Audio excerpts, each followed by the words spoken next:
Hey everyone, I'm going to do a series of shorter lectures on biotechnology. I'm going to be breaking up into several sections here. So the first thing I want to talk to you guys about is just when we talk about biotechnology, what does that mean? So the idea behind biotechnology is using living organisms to either create materials for us or to facilitate processes. And what I mean by that is getting living organisms to build or make things for us. And actually, a really good example that we're going to talk about in a little bit is human insulin. So, if you know anyone that takes insulin because they're diabetic, much of that insulin is actually made by bacteria. So, we will give those bacterial cells the genes for making human insulin, and those bacteria cells will create that product for us. So that's an example of making stuff. We can also have organisms facilitate processes. So for example, we can alter the genomes of various organisms so that they are resistant to, for example, herbicides. So if you've heard of Roundup Ready soybeans, that's a biotechnology process. So these series of lectures are going to get into how we actually manipulate the DNA and do various things with it. So one of the things that I wanted to talk to you guys about is this. It's a tool that we've had for quite some time, since the 1970s, and it's a tool called a restriction enzyme. Now, restriction enzymes are also known as endonucleases. These are enzymes that will cut DNA. So one way to think of them is like molecular scissors. Now, the process of cutting the DNA is not random. So these enzymes actually cut the DNA at very, very specific spots. Now, we are going to be looking here at an enzyme that is called, if I can get this pen to work, so bear with me just a second. This enzyme is called ECO, or ECO, R1.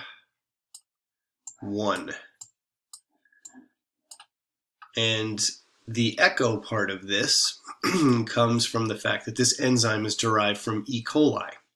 The R stands for restriction enzyme, and the 1 stands for 1. It was the first restriction enzyme that we actually discovered. So this is how ECO R1 works. It actually finds this particular sequence.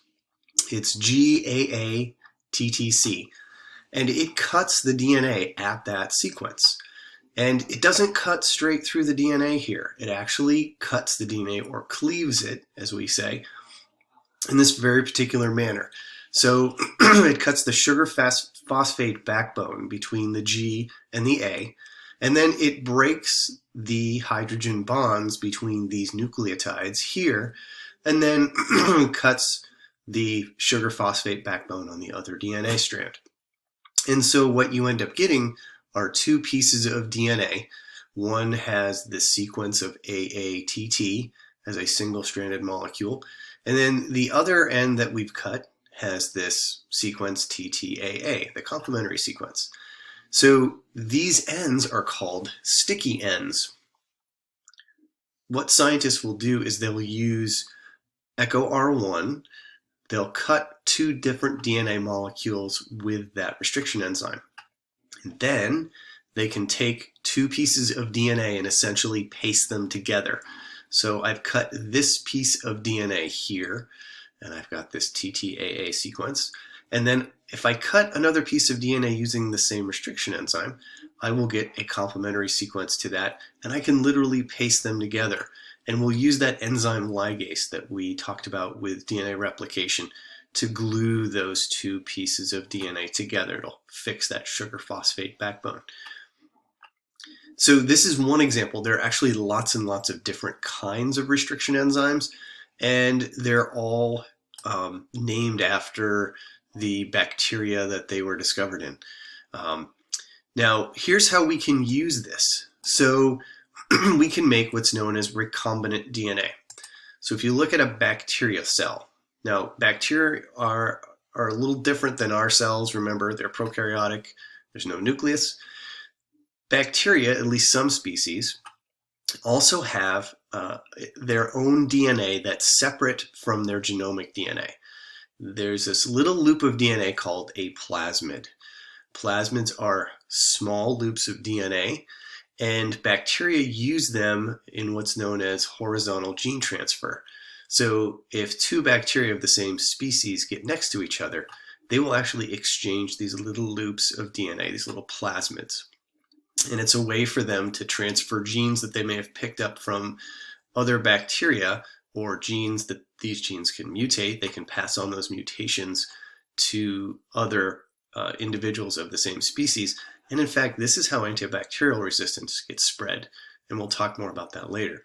But what we can do is we can use the restriction enzymes to cut the plasmid, and then we can cut a gene that we may be interested in, and we can glue it into that plasmid, and then get the bacterial cell to take up the plasmid from the environment, and that bacterial cell now has the gene in it that we want. And you can do interesting stuff, like you can allow the bacterial cell to infect another cell and transfer that gene from the bacterial cell to, in this case, a plant cell. So this is a way we can actually get genes from place to place. Now, this idea of doing this is what's known as a vector, where you transfer a gene from one place to another using some kind of device. In this case, the plasmid is a vector. Now, in order to do this, we actually have to be very careful, because bacterial cells do not have introns and exons. They don't do that. So they don't have any introns that interrupt the genetic code. So what we need to do before we can insert the DNA into the plasmid is we have to do this process called creating cDNA. So what we'll do is we'll do transcription, where we make the messenger RNA in the eukaryotic cell. We'll allow the RNA to get modified into mature messenger RNA. And then what we'll do is we'll use reverse transcriptase, and this is the stuff that we saw when we talked about retroviruses, to turn that RNA back into DNA. But now the DNA doesn't have any of those introns, it's exons only, and we can put that into the bacterial cell. And this is how we make human insulin. So human insulin, the gene actually has 3 exons and 2 introns in it.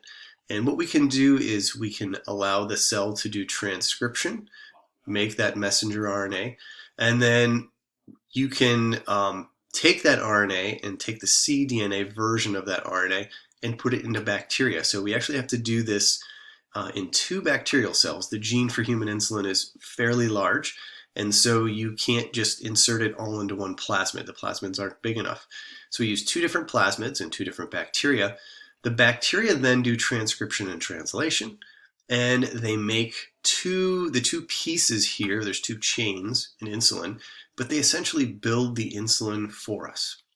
So if you ever see someone's insulin vial, if you look at it, it'll probably say from little r DNA or recombinant DNA. You can see a little r DNA up here. So we use this idea of vectors all the time, and we'll talk about this more, where we take a gene, we insert it in, and we can modify the bacteria.